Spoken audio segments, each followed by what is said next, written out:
आम आदमी पार्टी के प्रमुख और दिल्ली के पूर्व मुख्यमंत्री अरविंद केजरीवाल आज रविवार को दिल्ली के जंतर मंतर पर जनता की अदालत कार्यक्रम का आयोजन किया। मुख्यमंत्री के पद से हटने के बाद अरविंद केजरीवाल का ये पहला जनता दरबार है।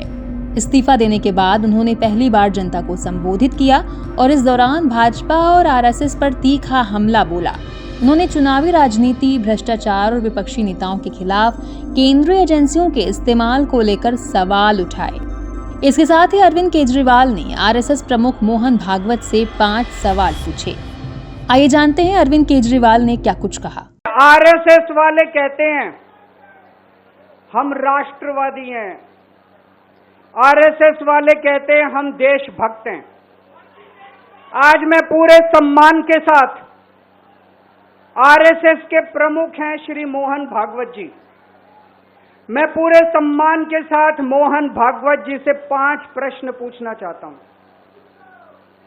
और आपका समर्थन चाहता हूं। अगर मैं कोई गलत प्रश्न पूछूं तो बता देना और सही प्रश्न पूछूं तो मैं आपसे हाथ खड़ा करवा के पूछूंगा। मेरा पहला प्रश्न है मोहन भागवत जी से, जिस तरह मोदी जी देश भर में लालच देके या ईडी और सीबीआई की धमकी देके डरा के दूसरी पार्टी के नेताओं को तोड़ रहे हैं, पार्टियां तोड़ रहे हैं, सरकारें गिरा रहे हैं, क्या ये देश के लिए सही है? मैं मोहन भागवत जी से पूछना चाहता हूं, क्या आप नहीं मानते कि ये भारतीय जनतंत्र के लिए हानिकारक है? पूछना चाहिए कि नहीं पूछना चाहिए मोहन भागवत जी से? मेरा दूसरा प्रश्न है उनसे, देश भर में सबसे भ्रष्टाचारी नेताओं को मोदी जी ने अपनी पार्टी में शामिल करवा लिया। जिन नेताओं को कुछ दिन पहले मोदी जी ने खुद सबसे भ्रष्टाचारी बोला, जिन नेताओं को अमित शाह जी ने खुद भ्रष्टाचारी बोला, कुछ दिन के बाद उनको बीजेपी में शामिल करा लिया। मैं मोहन भागवत जी से पूछना चाहता हूं, क्या इस प्रकार की राजनीति से आप सहमत हो? क्या आपने कभी ऐसी बीजेपी की कल्पना की थी? पूछना चाहिए कि नहीं पूछना चाहिए मोहन भागवत जी से? मेरा तीसरा प्रश्न है मोहन भागवत जी से, बीजेपी आरएसएस की कोख से पैदा हुई है कि नहीं है? कहा जाता है ये देखना आरएसएस की जिम्मेदारी है कि बीजेपी पथभ्रष्ट ना हो।